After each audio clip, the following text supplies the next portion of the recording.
देखिए, ऐसा नहीं है कि इतिहास शासक जो थे वह सिर्फ भावी पीढ़ी के लिए लिख रहे थे। इतिहास जो था शासक की उपलब्धियों का डॉक्यूमेंटेशन भी है।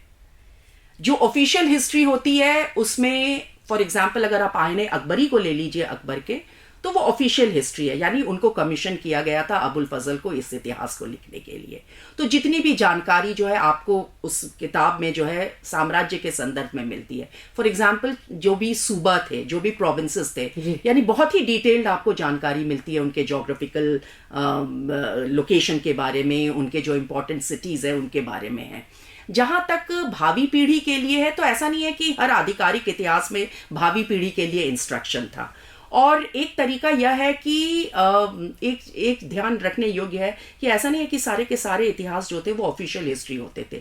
कुछ जो था गैर आधिकारिक इतिहास भी जो है वो लिखे जाते थे।